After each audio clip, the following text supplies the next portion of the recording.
Hello and welcome to PS4 O'clock. My name's Leon Hurley and this week I'll be rounding up the latest PS4 news with staff writer Phil Ivanuik. Hello everyone, it is Leon here and I am with Phil. Hello. And we're doing a bit of a sort of a news roundup this week. There's some interesting things I think that have been happening on the PS4 front. So we're just going to go through a few bits and pieces and chat about what we think of them. The first being the PS4 pre-order shortage and the fact that retailers have been told by Sony they're no longer allowed to sort of guarantee day one delivery from, I think it was August the 6th. So if you haven't pre-ordered a PS4 by now, you won't be able to pre-order one for launch day.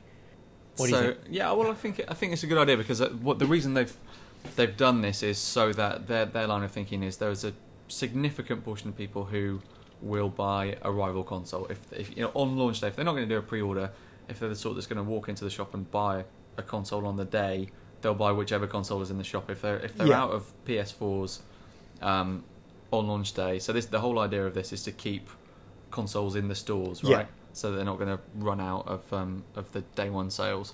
And I think that's absolutely true. There are a lot of people who will be attracted to one particular game, so it will be maybe a cross-platform game. If there's only another console and if there's no PS4 in the store, then they'll probably go for the other one.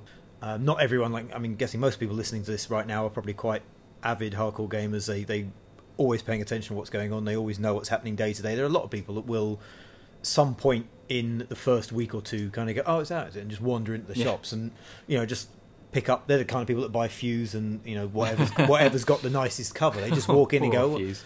Wow, you know what I mean? They just walk in, they look at the shelves and they go, oh, that'll do. Yeah, there's the same people, I guess, that this has been geared for that were attracted to the Bioshock Infinite cover, right? That was Ken Levine's theory that, the frat boys don't know about Bioshock Infinite. They're just going to wander into the store and buy the game with the man with the gun on the front. And in the same way, people will just kind of wander into a game shop, they'll hear that new consoles are out and they'll pick up whatever's in there. Exactly. Unlike, say, us and a lot of sort of gamers on the site, there are people who are fairly casual, buy a few things a year, don't really pay that much attention to it. You think about how you buy books or films or something you don't follow on an almost hourly basis. You just wander out and just go, oh, that'll do, that's nice. Yeah, and it's not something, it's like a Christmas time purchase as well, so maybe you haven't got the money for it now, or whoever's going to buy it for you doesn't have the money now. Yeah.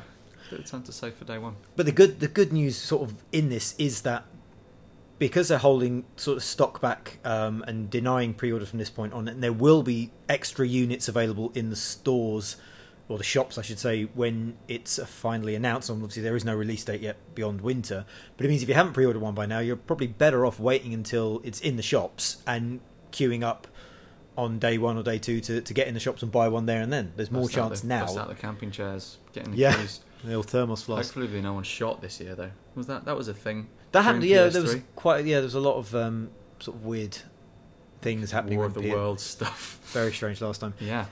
Sony have said, though, we should say, Sony Computer Entertainment do not comment on production, and we have no further information to share at this time on our release strategy for PlayStation 4, which is scheduled for launch this holiday season. That was an official comment to MCV, who are a sort of a trade gaming newspaper, magazine, I should say.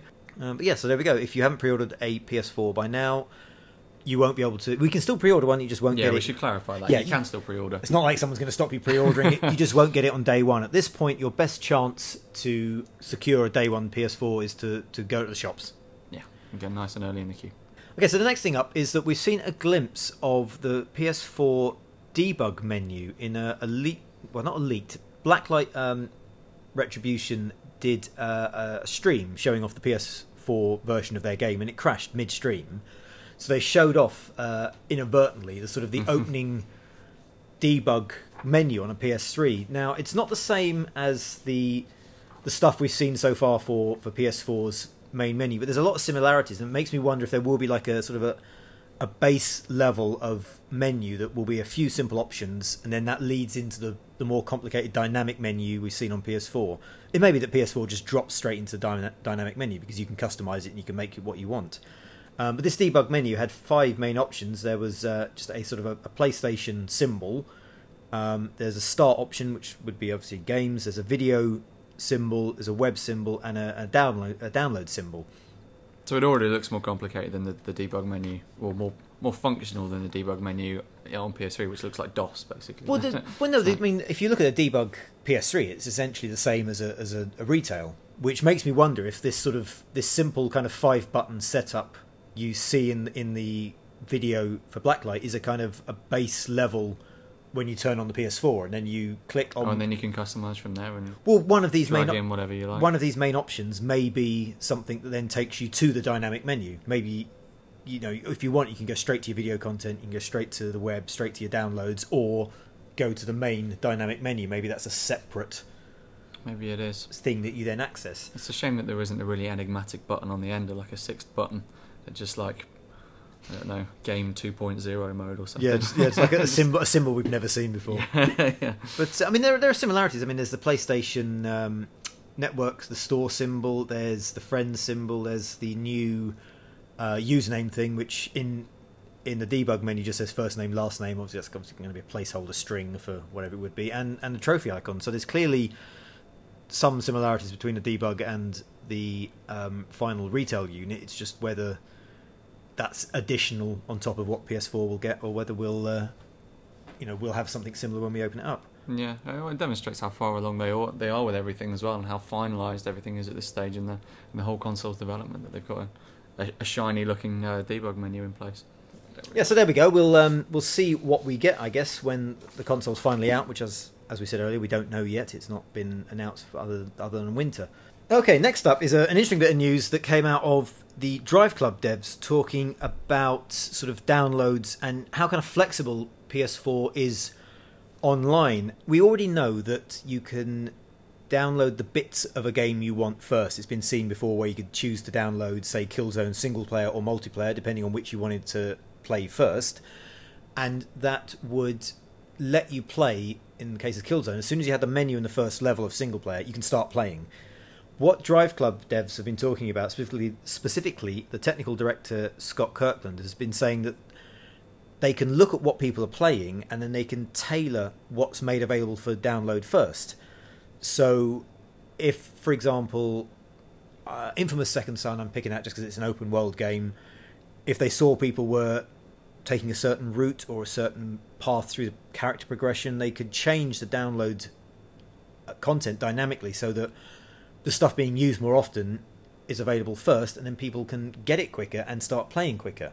So if you download something like a week after release, you'll get all that data that they've collected in the first week will, in theory, help you to dive straight into the game and you seamlessly carry on. Yeah, you could break it all completely by immediately charging off in the wrong direction or choosing a different upgrade, but they can monitor and see what people are playing and control the stream of kind of downloaded content to basically get you playing quicker.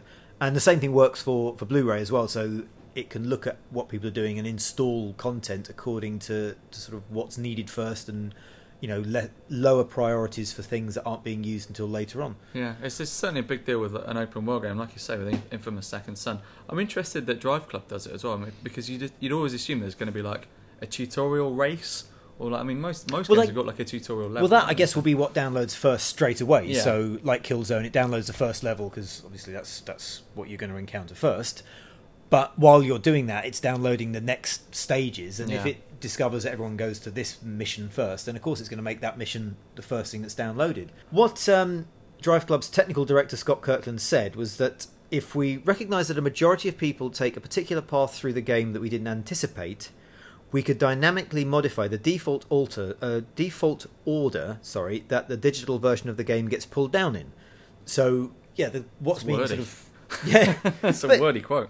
Essentially, what's being put onto your hard drive will change according to what's being played first by the majority.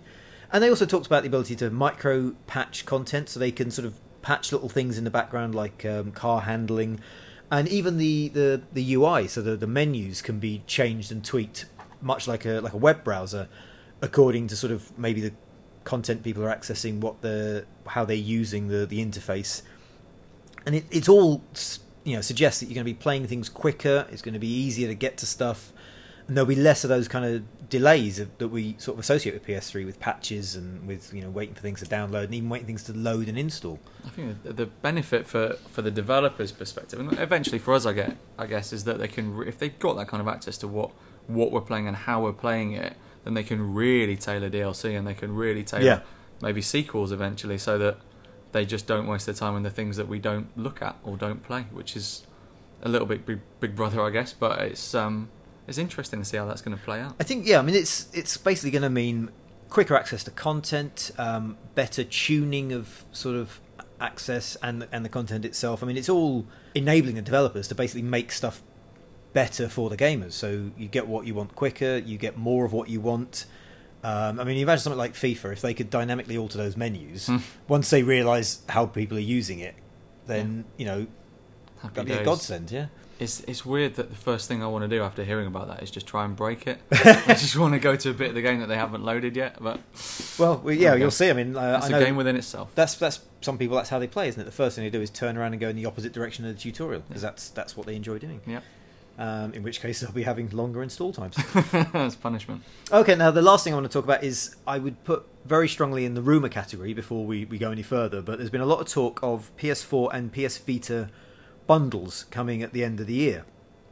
So far only in America, because obviously America gets everything first, but there have been rumours of this bundle, which be the price has been mentioned is $500, which seems very low, but a PS4 and a PS Vita, so that would basically mean you'd be getting a $100 Vita. The things that sort of lend it some credence is that Sony are leaning really heavily on the PS Vita as a companion to PS4, so you know, they're enforcing remote play on anything that doesn't use a camera because of video streaming issues. There's all the second screen stuff. It would make total sense for there to be some way of encouraging people to get a PS4 and a Vita if they haven't already got a Vita.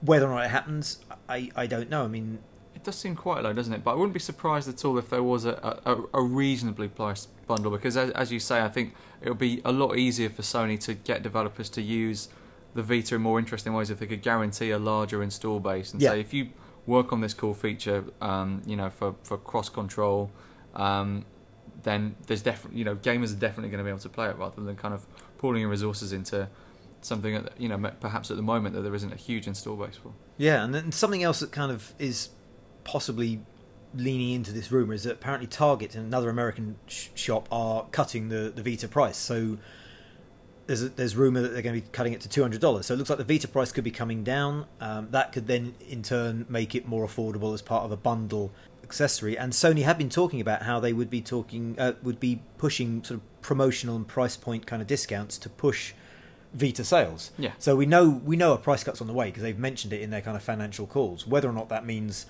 you'll be able to pick up a PS4 and a Vita together remains to be seen. It's unlikely that'll happen at launch, but it could be something that happens, say, 6 months down the line, or, you know, later on next year. Really, I wouldn't be surprised if it was even a launch thing.